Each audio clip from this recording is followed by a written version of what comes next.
Picture this. You've fallen in with the wrong crowd. You let your parents down, pushed your family away, but before you fall in too deep, you hear the one piece of advice that gives you a shot at redemption, a fresh start, and mend those broken bonds, only for the price of your defection to claim your life and your family's.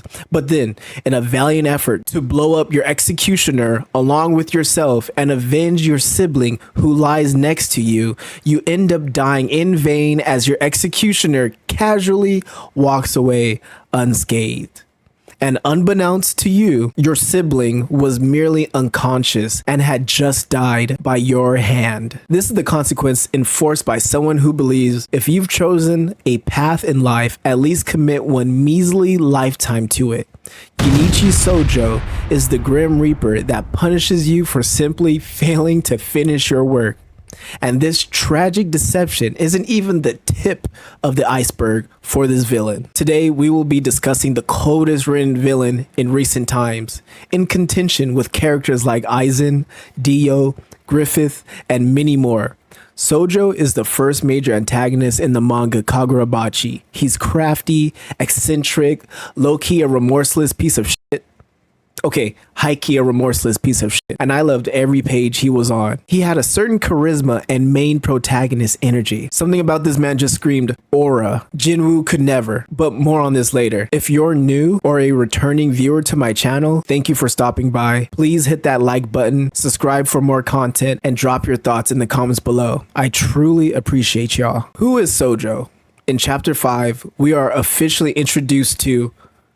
Okay, hold up, stop the show. Need I say more? Dopest antagonist introduction in shonen history. He's chilling in a hot tub, balls probably flapping against the underwater jets, multiple concubine ready to serve and obey. In the back, we got the henchmen looking all sharp and coordinated, all in front of a lovely nighttime city view. And yeah, there's a tortured man strung up. I wonder what he did to make Sojo that mad. You shouldn't have been talking shit. Sojo appears to be in his early 30s with a sleek, menacing design. He has a tall, lean build with wild hair, piercing eyes, Yakuza tattoos covering his back extending to his arms and shoulders, and wears a love child outfit of Sasuke's early Naruto attire. Sojo is a weapons dealer who controls Japan. He is known far and wide in the underworld. Sojo got so much pull, he was willing to pay any price for the retrieval of Chihiro's enchanted blade and a child. And these bounty hunters came running. In true John Wick fashion, sorcerers got bricked up over the thought of the amount of money they could have and relentlessly pursued Chihiro and the kid he's protecting, one after the other. It's safe to say Sojo has resources. Hell, it took government interference by the Kamunabi to remove that bounty. Speaking of which, Sojo has been blacklisted by the Kamunabi for more than a decade, and he continues operating like it's a normal workday. He's so wily and powerful that the Kamunabi can't do shit. The only backstory we get of this guy is the sum total of one panel of him forced to revisit his childhood trauma due to another sorcerer's ability. In this panel, we see this nightmarish image of a young malnourished boy standing in a field of flowers, raising his hand as if he's been composing symphonies of violence. We look up to see a grotesque canopy of suspended corpses watering the flowers with their blood. But hey, he seems to have turned out great, right? He's rich, powerful, successful. Honestly, all I'm seeing here is a man who started from the bottom, got it out the mud, and made a name for himself. He should be an inspiration to us all. He's my MC of the story. I don't care. I don't care. I don't care. Sojo's role in the story.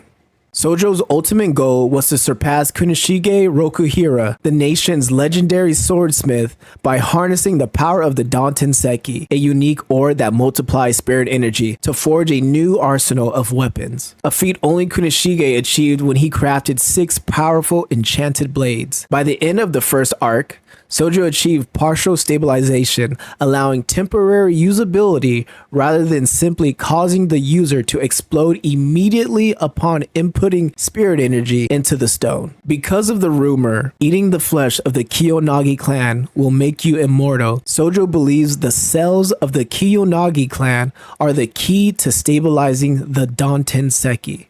The Kiyonagi clan are renowned for their regenerative healing abilities. This led Sojo to kidnap the only surviving members of the clan, Char and her mother, and make them his test subjects. Now, in order to improve the quality of Sojo's research, Yura, the leader of the Hishaku, entrusts Sojo with Cloud Gouger, one of the 6 enchanted blades. The crucial step in that process is to gain a deeper understanding of one of Kunoshige's masterpieces. I mean, this guy took the sword out on a date, took a trip to the park, laid in a field of grass, cloud watching, and even gave his brand new weapon of mass destruction some space to deepen their bond because he read it in books about relationships.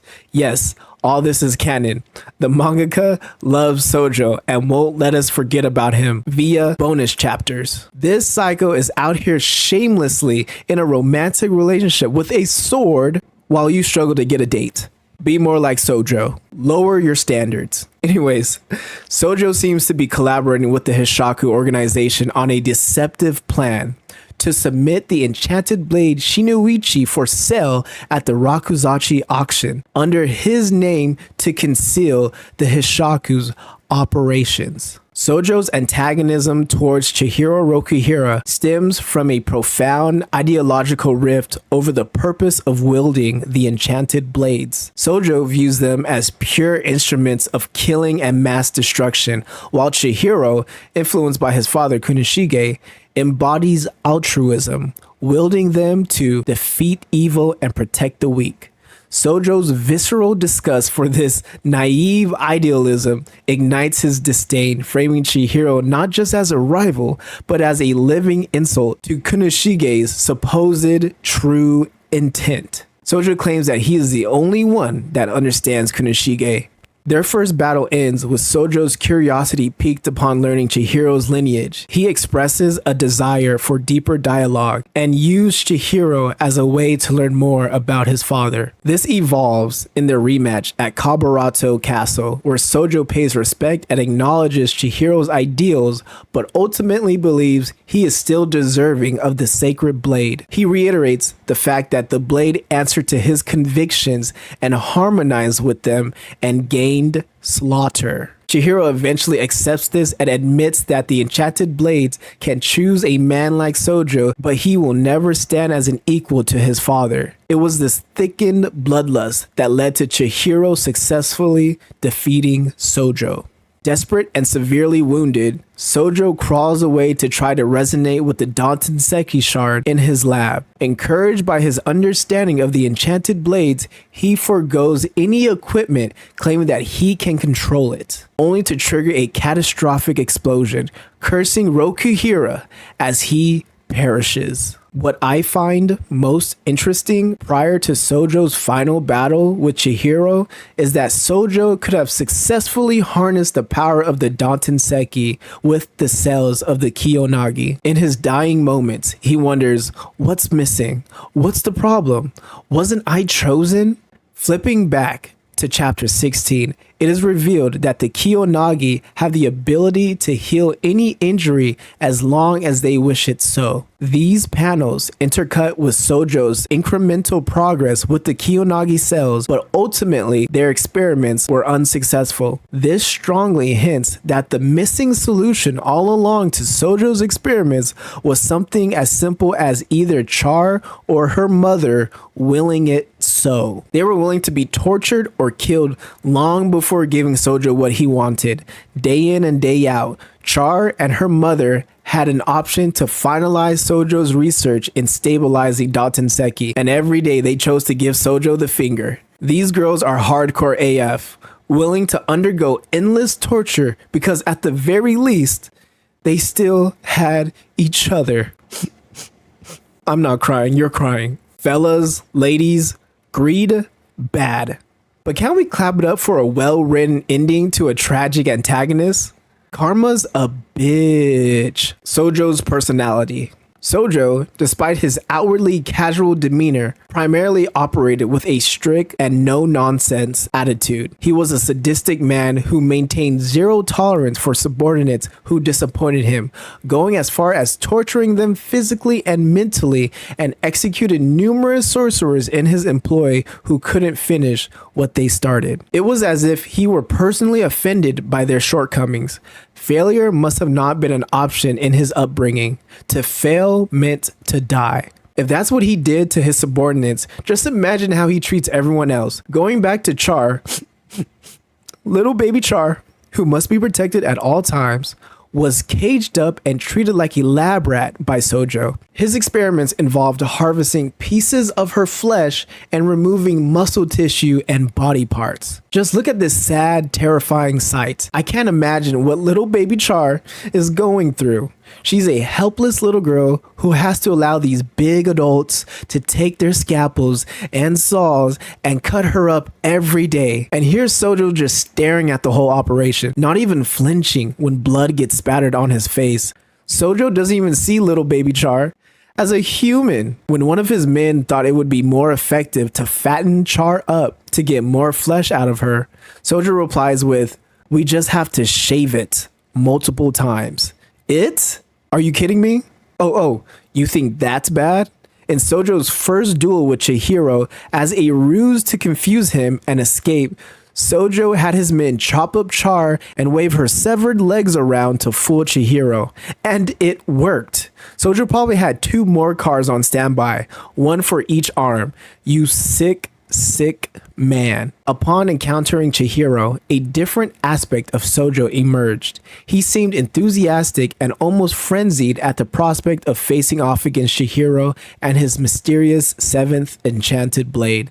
This was revealed to be a result of his admiration for Kunishige Rokihira and the weapons he created, with Sojo viewing them as perfect instruments for killing and slaughter, nothing more. Yes, you heard that correctly. Sojo is a Kunishige stan. This twisted, sick psychopath truly loves him, going as far as reading everything he could find about him. When the Cloud Gadger fell into his hands, it was a dream come true for him. He was so happy, but only for a moment. Is it just me, or do y'all also kind of feel bad for the guy? He dreamt of the day he can wield an enchanted blade, and he can't even enjoy it. The burden Sojo carries with him was never explained, but it seems to have been extreme enough for him to feel that he does not deserve happiness, nor can anything change the living hell that is his reality. Now, you're probably wondering right now, wow, how could a man with such a broken past and violent view of life retain his sanity? Well, chat, what better coping mechanism is there than soaking in a nice hot bath? Sojo's bath time was a crucial ritual he did before any important job.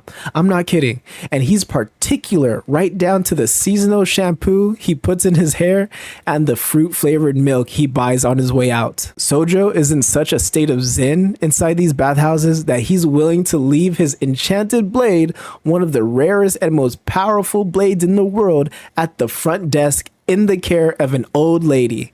Like, what? You gotta love this guy.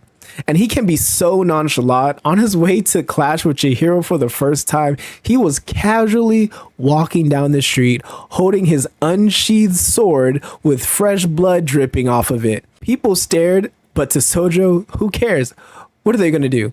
Risk painting his sword with their blood next? Abilities and powers. Genichi Sojo is a formidable and cunning criminal who evaded the Kamunabi for over a decade since landing on their blacklist. As a reminder, government blacklistings include travel bans, financial sanctions, operational shutdowns, and marked as a top priority fugitive. But does that stop Sojo from strolling to his local Starbucks waving the murder weapon around he just used on a victim? Absolutely not. His extensive combat experience granted him an edge over seasoned enchanted blade wielder Chihiro in their first encounter. Following a single battle with Chihiro, Sojo ingeniously adapted Chihiro's Nishiki, a cloaking technique that imbues every attack with high-density spirit energy, into a May-enhanced variant. This resulted in Sojo unlocking Cloud Gouger's true realm, a feat that took Chihiro 3 years to achieve with his Inten.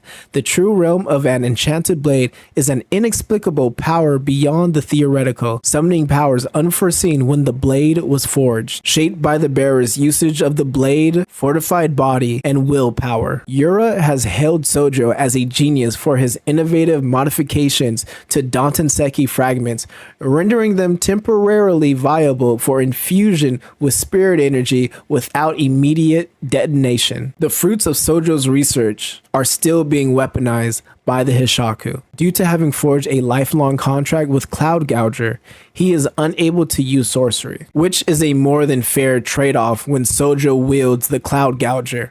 Upon activation, its spirit form takes the shape of an eastern dragon composed of clouds. Cloud Gouger has 3 main abilities: Yui, or ice, which balances offense and defense. Ko, or water, is used to disorient and cloak as needed, or be used to conduct the electricity generated by Mei, a highly lethal lightning attack that can be amplified with charge, a technique that builds up power. The longer the charge, the greater the power output. Cloaked Mei, an extension technique of Mei created by Sojo after deepening his understanding of Cloud Gouger. Sojo applies the principle of intense Nishiki by cloaking himself in Mei instead of releasing it, enabling him to perform tremendous, powerful bursts of speed akin to a lightning bolt. Feats.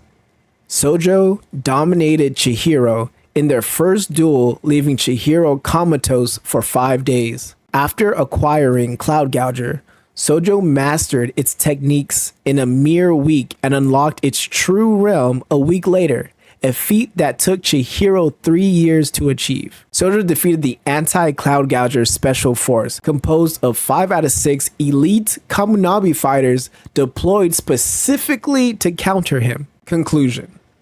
Sojo isn't just Kagurabachi's first main villain, he's the exact antithesis to everything Chihiro stands for: to defeat evil and protect the weak. Chihiro's on a black and white, altruistic path that's been building up for 3 years. For 3 years, he had to wake up with fresh hatred. Then enter Genichi Sojo, a man coming into the story with his own trauma, his own hatred, his own goals, and these precious enchanted blades, the legacy of Chihiro's father, have been proven by Sojo that these blades, at the very least, are tools. And with a deeper understanding and tremendous mental and physical fortitude, these tools will choose to be at the service of any wielder who meets those criteria. The enchanted blades don't answer to good nor evil, leaving Chihiro to finally accept his father's words: they're still tools for killing people. This lesson from Sojo taught Chihiro to get off his high horse and just be the baddest motherfucker